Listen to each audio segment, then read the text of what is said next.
പിണറായിക്ക് തലയ്ക്ക് വെളിവില്ലെന്ന് ഇക്കാലത്ത് ആരെങ്കിലും വിളിച്ചു പറഞ്ഞാൽ അയാളെ വെറുതെ വിടുമെന്ന് തോന്നുന്നുണ്ടോ ഈ CPM അണികൾ?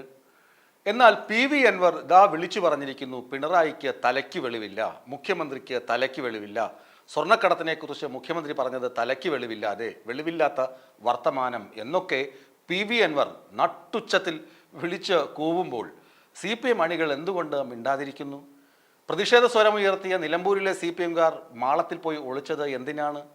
കാരണം മറ്റൊന്നുമല്ല, CPM അണികൾക്കുള്ളിൽ തന്നെ പിണറായിക്കെതിരെയുള്ള അവമതിപ്പ് ഉയർന്നുകൂടിയിട്ടുണ്ട്, ഉരുണ്ടുകൂടിയിട്ടുണ്ട്.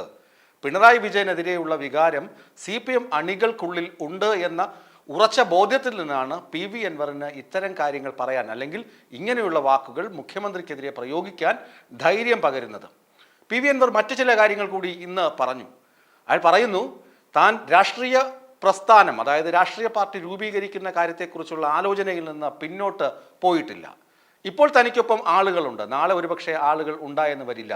അതിന് MV രാഘവൻ്റെയും അതുപോലെ തന്നെ KR ഗൗരിയമ്മയുടെയും, എന്തിന് PC ജോർജിൻ്റെ പോലും ഉദാഹരണങ്ങൾ നമുക്ക് മുന്നിൽ ധാരാളമുണ്ട്.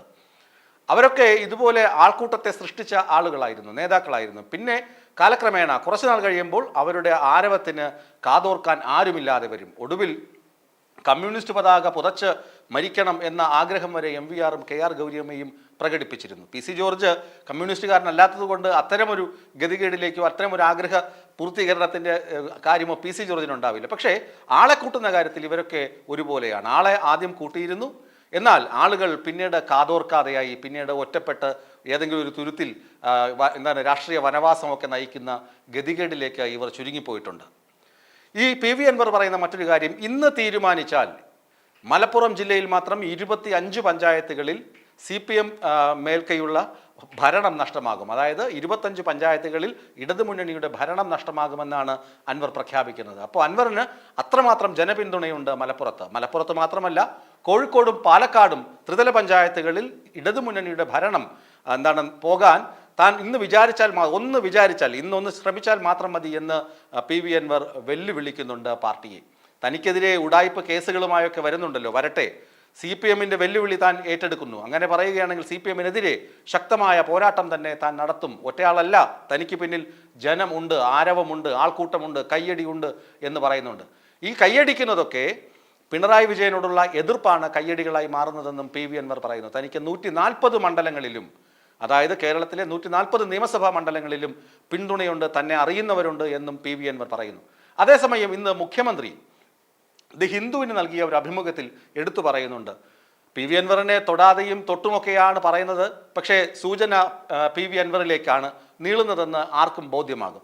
അതിൽ മുഖ്യമന്ത്രി പറയുന്നത്, സ്വർണ്ണക്കടത്ത്, ഹവാല പണം, ഇതൊക്കെ പോലീസ് പിടിച്ചപ്പോൾ അതിൻ്റെ അതൃപ്തിയിൽ നിന്നാണ് ഇന്ന് കാണുന്ന രാഷ്ട്രീയ കോലാഹലങ്ങളൊക്കെ ഉണ്ടായത്. ഈ ഹവാല പണവും സ്വർണ്ണക്കള്ളക്കടത്തും മൂലം ലഭിക്കുന്ന പണവുമൊക്കെ രാജ്യവിരുദ്ധമായും സംസ്ഥാനത്തിന് വിരുദ്ധമായുമൊക്കെ പ്രവർത്തിക്കുന്ന സംഘടനകളിലേക്ക് പോകുന്നു. അവരങ്ങനെ ചെയ്യുന്നു, രാജ്യവിരുദ്ധ പ്രവർത്തനങ്ങൾക്ക് വേണ്ടി പണം വിനിയോഗിക്കുന്നു. ഇത് കണ്ടെത്തിയത് കൊണ്ടാണ് PV അൻവർ ഉൾപ്പെടെയുള്ള ആളുകൾ ഇപ്പോൾ സർക്കാരിനെതിരെ തിരിയുന്നത് എന്ന് പറഞ്ഞു വെക്കുന്നു. ഇതിനകത്തൊരു വർഗീയതയുടെ മേമ്പൊടി കൂടി മുഖ്യമന്ത്രി വിതറുന്നുണ്ട്. ന്യൂനപക്ഷ പ്രീണനമാണ് CPM നടത്തുന്നത് എന്നായിരുന്നു പൊതുവെയുള്ള വിമർശനം. എന്നാൽ ഇപ്പോഴങ്ങനെയല്ല. ഭൂരിപക്ഷ സമുദായത്തെ പ്രീതിപ്പെടുത്താൻ, അതായത് ഭൂരിപക്ഷം വരുന്ന ഹിന്ദു സമുദായത്തെ പ്രീതിപ്പെടുത്താൻ നേരത്തെ ഉള്ള വിമർശനം പോലെ RSS ബാന്ധവുമൊക്കെ പ്രത്യക്ഷത്തിൽ പറഞ്ഞു വയ്ക്കുന്നു പിണറായി വിജയനും. കാരണം മുസ്ലിം ന്യൂനപക്ഷമാണ് മലപ്പുറത്ത് കൂടുതലുള്ളത്. അവിടെ അവർ നടത്തുന്ന സ്വർണ്ണക്കള്ളക്കടത്തൊക്കെ രാജ്യദ്രോഹ പ്രവർത്തനങ്ങൾക്ക് വേണ്ടി വിനിയോഗിക്കുന്നു, ആ പണം വിനിയോഗിക്കപ്പെടുന്നുവെന്ന് മുഖ്യമന്ത്രി പറയുമ്പോൾ അതിൻ്റെ പിന്നിലെ അജണ്ട നിർണ്ണയിക്കുന്നത് RSS ഘടകം തന്നെയാണ്. അതുകൊണ്ടൊക്കെയാണ് മിസ്റ്റർ MR അജിത് കുമാറൊക്കെ ഇപ്പോഴും പിണറായിയെ ചാരി നിൽക്കുന്നത്, അല്ലെങ്കിൽ പിണറായി അവരെ ചാരി നിൽക്കുന്നത് എന്നൊക്കെയുള്ള വിമർശനം ഉയരുന്നത്. ഒരു സമൂഹത്തെ ഒന്നാകെ അടച്ചാക്ഷേപിക്കുന്ന തരത്തിൽ മുഖ്യമന്ത്രി തന്നെ പറഞ്ഞു തുടങ്ങുന്നു ഈ അൻവറിനെതിരെയുള്ള പ്രതിരോധത്തിൻ്റെ ഭാഗമായി. അൻവറിനെ പ്രതിരോധിക്കാൻ വേണ്ടി മാത്രം മുഖ്യമന്ത്രി ഇങ്ങനെയൊക്കെ പറയുമ്പോൾ സാധാരണ ജനം CPM അണികൾ മാത്രമല്ല, സാധാരണക്കാർ പോലും ഈ സർക്കാരിനെ മടുത്തുപോകും, വെറുത്തുപോകും. ഇക്കാര്യങ്ങൾ മനസ്സിലാക്കാതെയാണ് ഇപ്പോഴുള്ള ഈ ഹാലിളക്കലൊക്കെ. ഒരു തിരിച്ചറിവും ഒരു ബോധവും ഇല്ലാത്ത തരത്തിലാണ് CPM നേതാക്കളും CPM ഭരണവും മുന്നോട്ട് പോകുന്നത്. CPI തിരുത്താൻ ശ്രമിച്ചാലും എത്രമാത്രം അതിൽ വിജയിക്കുമെന്നൊന്നും നമുക്ക് പറയാൻ ആവുകയുമില്ല. ഈ വീഡിയോ നിങ്ങൾക്ക് ഇഷ്ടമായാൽ ലൈക്ക് ചെയ്യുക. കൂടുതൽ വീഡിയോകൾക്കായി യോഗനാഥം ന്യൂസ് ചാനൽ സബ്സ്ക്രൈബ് ചെയ്യുക.